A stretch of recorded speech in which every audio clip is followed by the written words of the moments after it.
And the interesting thing is there was a recent study just a few months ago, and what they did was really nice. They compared plant protein to animal protein for muscle building.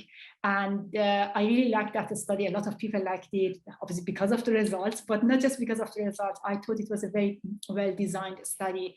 They took vegans and omnivores, but they took vegans who had been vegan more than a year. So they hadn't just they weren't omnivores who just changed their diet to a plant-based diet. And they were healthy, young, male adults. And the starting point, the training, the fitness level was the same as well.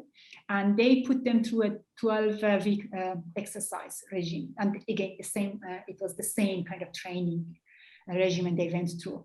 And they gave all of them the same amount of protein.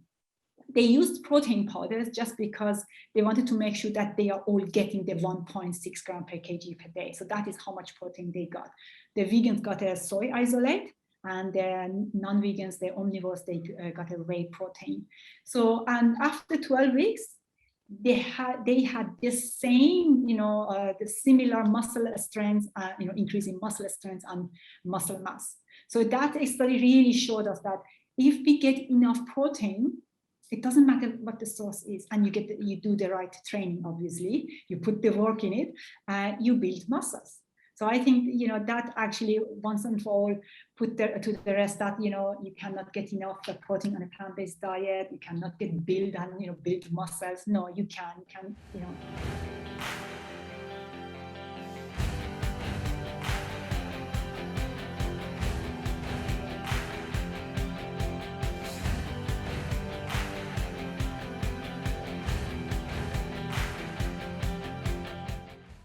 Hey everyone, welcome back to Creating a Vegan World. Today we're interviewing Leila on the topic of vegan protein and other topics related to protein sources for vegan athletes. She's an advisory board member and educational lead at Plant-Based Health Professionals UK and a doctor-turned-nutritionist. And she has a lot of experience with research on protein for vegan athletes and everything along those lines. So thank you for joining us, Leila. Thank you for having me on your show. Great. Do you want to address the first question, the big thing about, I guess, the research you've done about protein for athletes and things along those lines? Yes, sure. I mean, as I was telling you just before we started recording, that is the question, how much protein do vegans need? How much protein, are we getting actually enough? And I would like actually to start by saying that, as a society, we are so obsessed with protein. And, if you just add the kind of saying it has extra protein, and if you add it to a chocolate bar, it sells better. And people feel actually less guilty having that, chocolate bar because it has more protein. And I think we have come to equate protein with strength. And the problem with that is that, I see a lot of people when they go to the gym and they don't have enough energy at the end of their workout, or if they just feel tired in general, they feel like, oh, I need more protein. And, it doesn't matter, if they want to lose weight or build a muscle. And it doesn't even matter if they just go to the gym once or, every day. The first question people ask as soon as they think about exercise is, how much protein do I need? And I used to be a personal trainer, and I think there is a lot wrong with that approach, because I would ask, what exercises do you need to do actually to reach your goal? So it really shows us how obsessed we are with protein and how much importance we have given that macronutrient. It is important, don't get me wrong, but I think this approach that we focus on one single nutrient is not a good one, because it also means that, when we are having too much of one nutrient, it means we are not having enough of the other nutrients. And if you don't mind, I want actually to start with some basics of sports nutrition, because I think that explains that, why we shouldn't be obsessed with protein. When we work out, when we are physically active, what is happening is that we are burning more energy. So we are burning more calories, we are burning more food. So that is actually the first requirement of anybody who goes to the gym. Again, just a few times a week. They need to figure out how much energy they are burning so that they can actually figure out how can they make up for that. So basically what I'm trying to say is they need more food. And that is the first really essential step.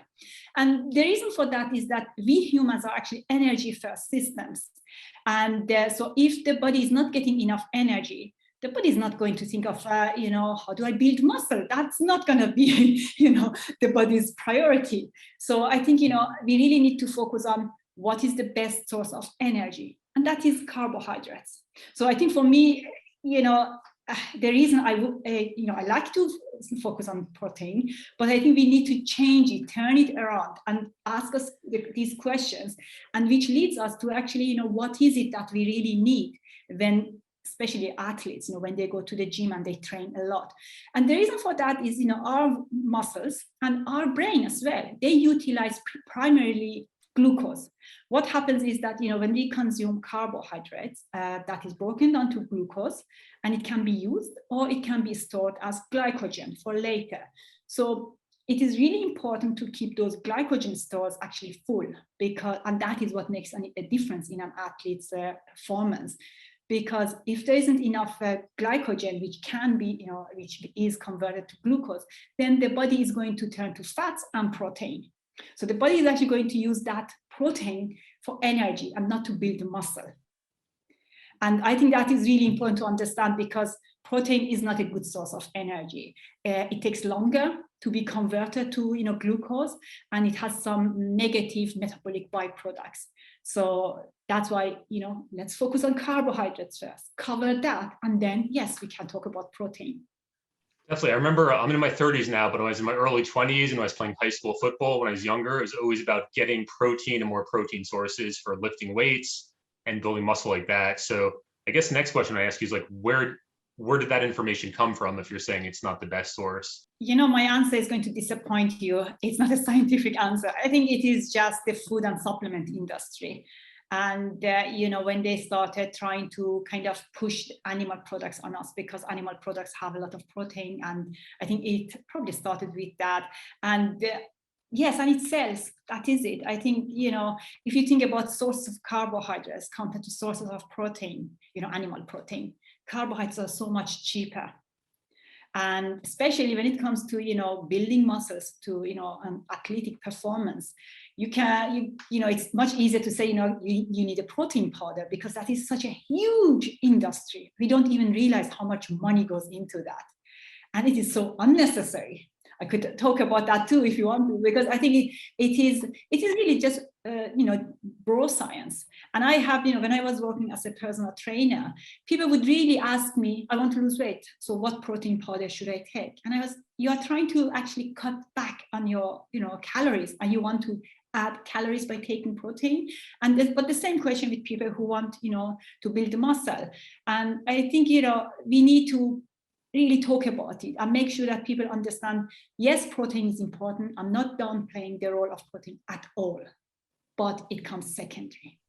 Definitely. So when you mentioned the carbohydrates, there's white pasta, there's sweet potatoes, regular potatoes, there's fruit.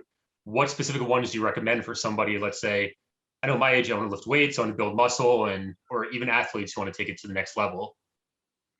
I usually, recommend actually complex carbohydrates, not processed, refined carbohydrates, just because, they have more nutrients, they have more fiber. So in general, it is healthier, basically. So, if you're having pasta, don't have the white pasta, just have those other spelt or wholemeal pasta. The same with rice, go for brown rice. So, making these little changes, and all the potatoes are good, all of them are good, but if you can, instead of having white potatoes, go and have red potatoes, sweet potatoes. So just, making small changes to your diet, and that should be your main point first, or the first point, the first step. How much calories do you need, and making sure that you get a lot of carbohydrates. And then, yes, you probably do need more protein if you are building muscle, if you are, but I'm sure you have heard a lot of doctors, plant-based doctors and nutritionists say that when you are consuming more calories, you're consuming more protein by default. And I think that we forget about that. And it is the same actually goes when we talk about micronutrients. Do athletes need more of this vitamin or mineral? And the answer is usually they are already eating more calories, so they are getting more. So that is one way of approaching it. I mean, when it comes to micronutrients, there are some conflicting controversy answers, but yes. So yes, again, how many calories do you need? Are you getting enough? And what is the source of your calories? And you want to go for complex carbohydrates and even protein sources. Obviously, you don't want to go animal. You don't want to have animal protein. Legumes are very good. Beans, tofu, very good sources of protein. Absolutely. And I know for different people, I guess how much calories they need depends on how much they exercise, their size, their weight, etc. Like, how do people calculate that if they're just getting into this? Is there certain resources or formulas or a specific amount of protein that people like is an upper limit? I know one person who asked a question for this channel, he said, I guess the recommendation is like sometimes 30 grams per day is what you could use. Do you have information around that? Well, let's go to just how to calculate how many calories you need. Yeah, there are a few equations. You can actually even find them online, and you don't even need to know the equation. You just put your age and height and weight, and they calculate it for you. The one which I usually recommend is Harris-Benedict equation.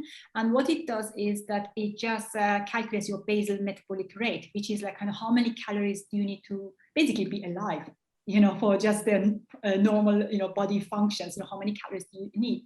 And then depending on that, on your lifestyle, are you sedentary? Are you physically active once a week, twice a week, every day? There are a few kind of numbers. They are called physical activity levels, and you multiply your basal metabolic rate with that, activity level.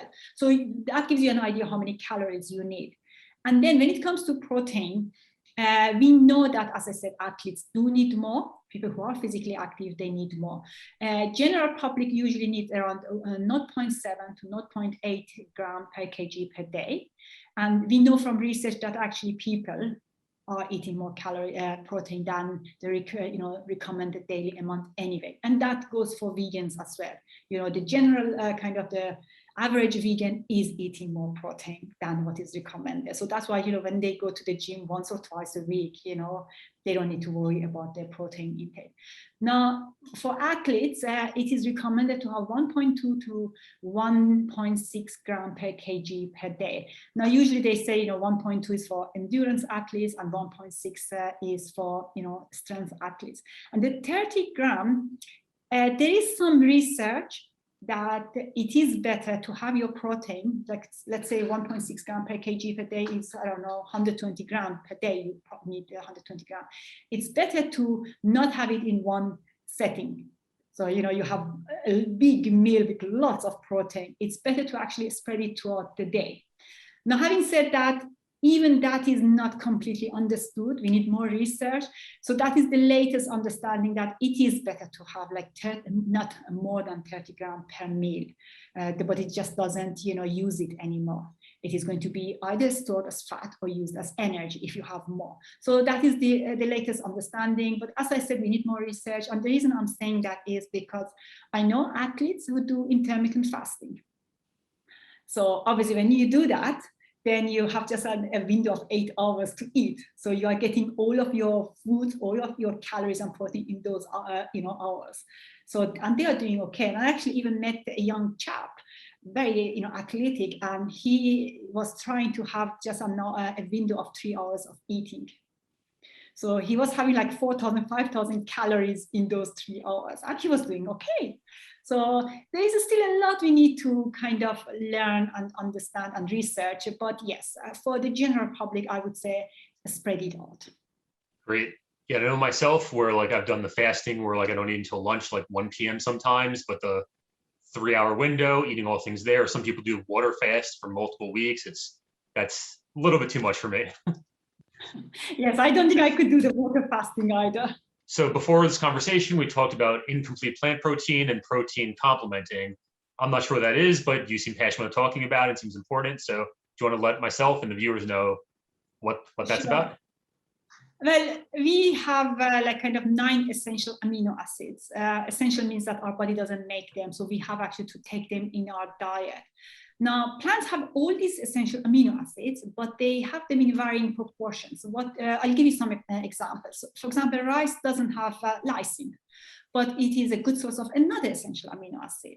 And beans, for example, like methionine, which is an essential amino acid, but they have valine. So you see, they have one essential amino acid more than the others.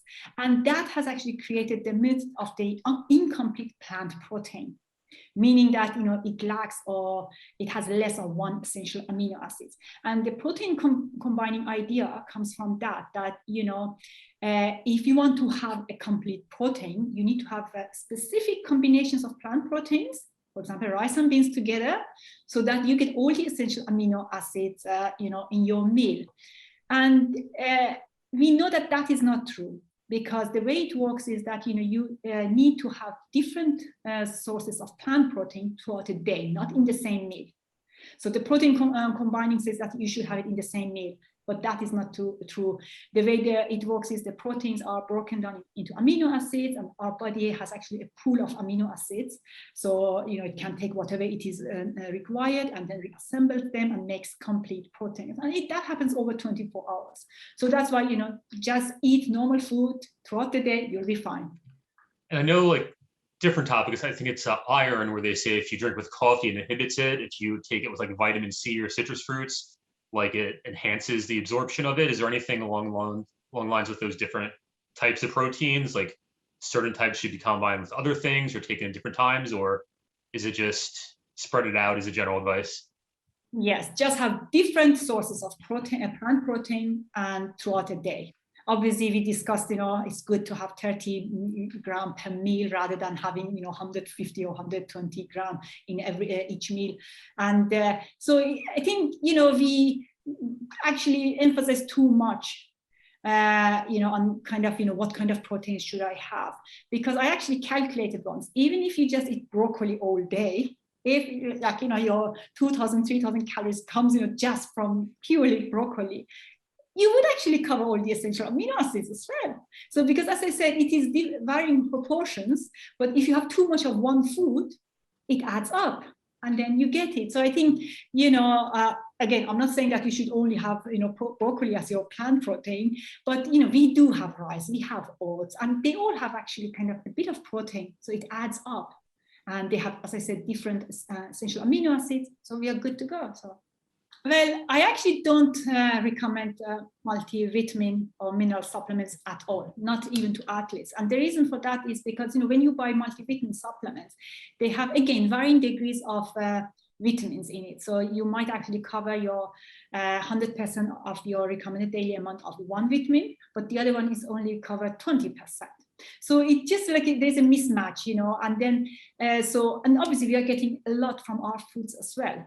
So that just, I think it just messes up with how much you are getting. And the other issue is, I think a lot of people, once they get a multivitamin and mineral supplement, they feel like, now I can relax. I can eat whatever I want to eat. I can eat a lot of junk food. And I have heard and seen that in my clients. So I think I always recommend people take an individual supplement.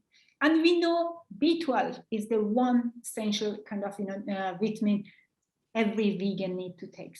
It doesn't matter if you're an athlete or not. So that is, it's just kind of non-negotiable, to be honest. And I would even say that, vegetarians probably need to take it as well, unless they drink a lot of cow's milk with, B12. Otherwise, yes, we all need to take a B12 supplement.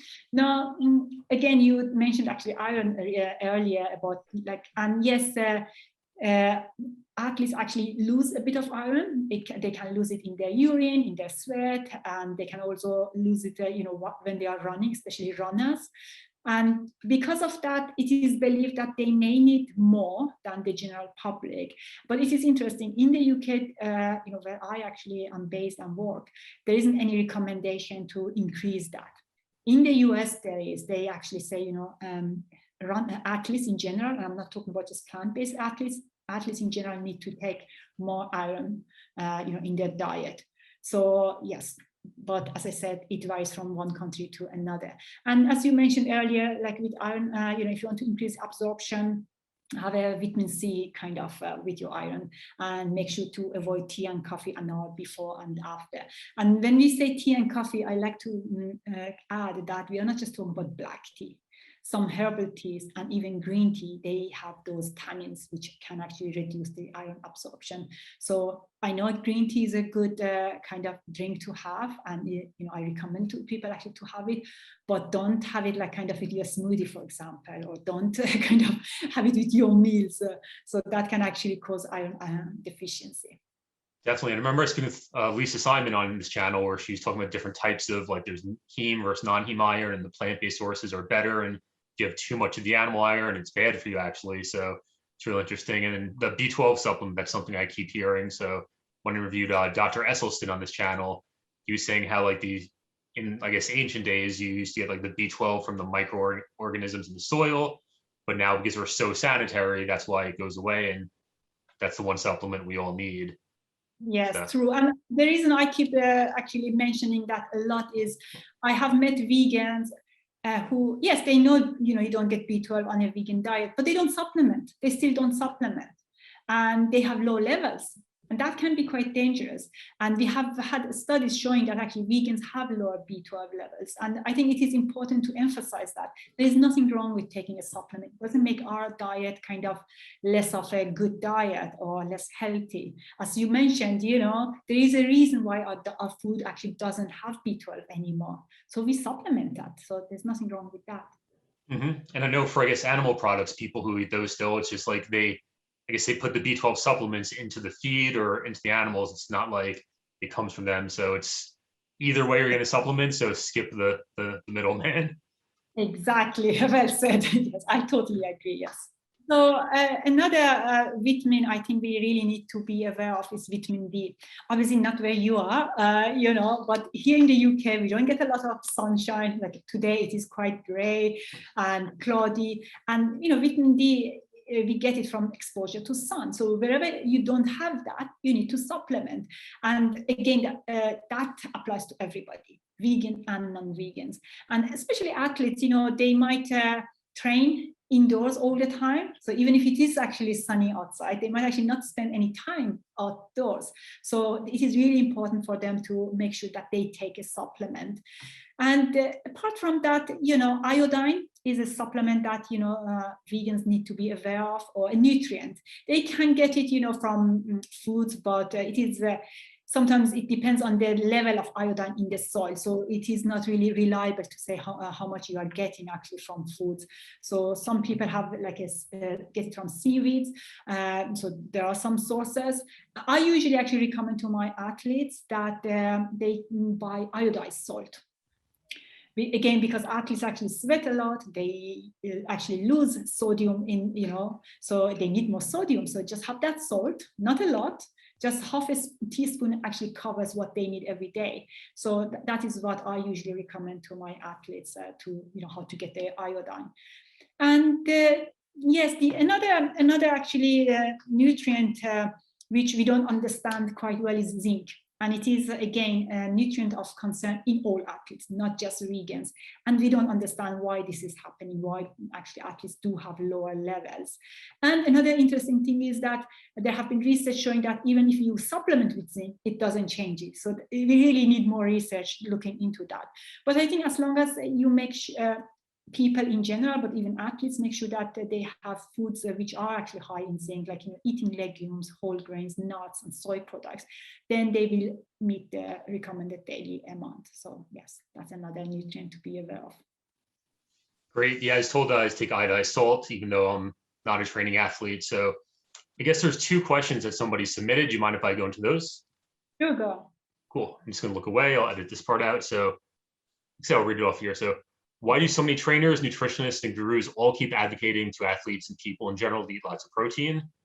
I think we covered that one already. So the second one was, what proof, medical, factual evidence is there to prove the advice given to people who want to build muscle, they need to eat a surplus food and sometimes a ridiculous amount? So before the interview, someone asked that question. Could you address that? So, when we are exercising, we actually straining our muscles, and there are muscle tears. So to build, and that is actually kind of necessary if we want to build bigger muscles, if we want our muscles to get bigger. But to actually be able to repair those muscle cells, we need protein. So that's why we need more protein. Athletes do need protein. So I'm not saying that, they shouldn't eat more protein.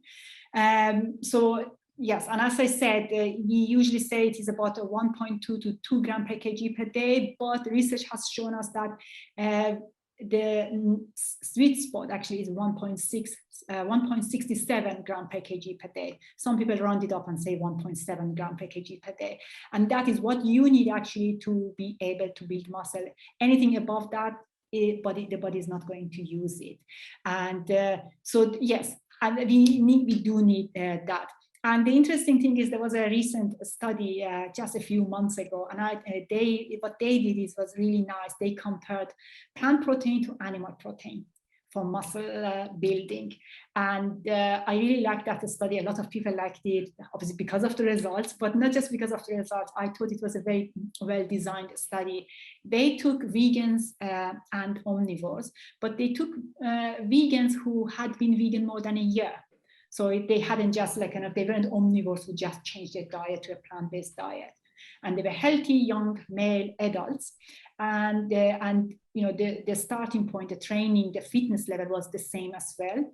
And they put them through a 12-week exercise regime. And again, it was the same kind of training regimen they went through. And they gave all of them the same amount of protein.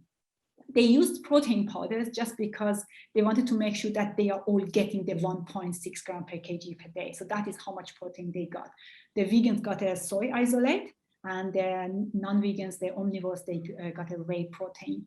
So, and after 12 weeks, they had the same, the similar muscle strength, increasing muscle strength and muscle mass. So that study really showed us that if we get enough protein, it doesn't matter what the source is, and you do the right training, obviously, you put the work in it, you build muscles. So I think, that actually once and for all put to the rest that, you cannot get enough protein on a plant-based diet, you cannot get build build muscles. No, you can, So I really like that study. I think a lot of vegans did. There's plenty of information out there, and the Game Changers, the documentary goes with that myth is just dispelled.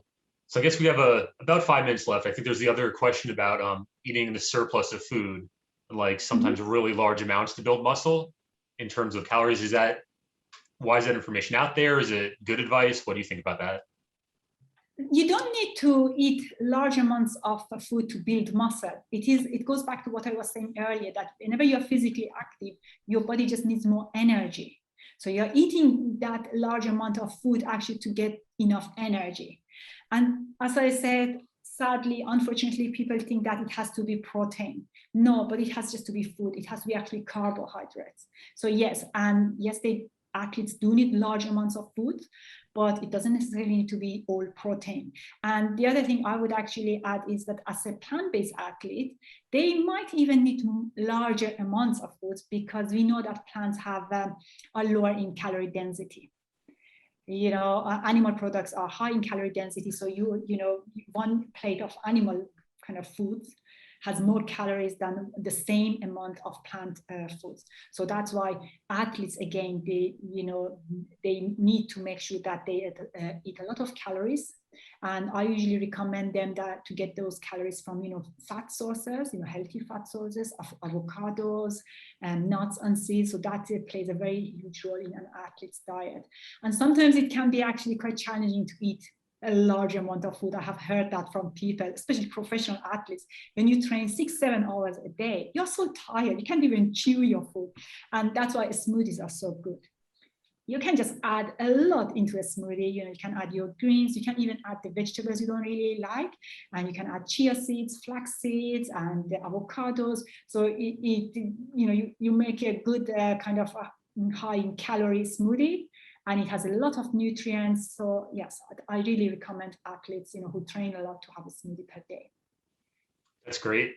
And I guess we have to wrap up soon. I know that we could probably talk for hours. Maybe I guess you can come back on the channel sometime. We do a longer thing when maybe people watching this on YouTube, they could comment below. They could ask additional questions, and we could have a follow-up. But I guess To wrap things up, is there any final piece of advice or where they could reach you for more information with the work that you do, or anything else you want to say?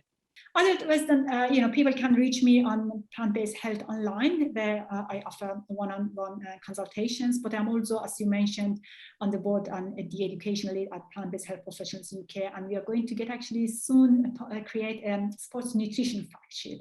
So that is in the making, and so that's going to be published in the next few weeks, so people can check it out and download it.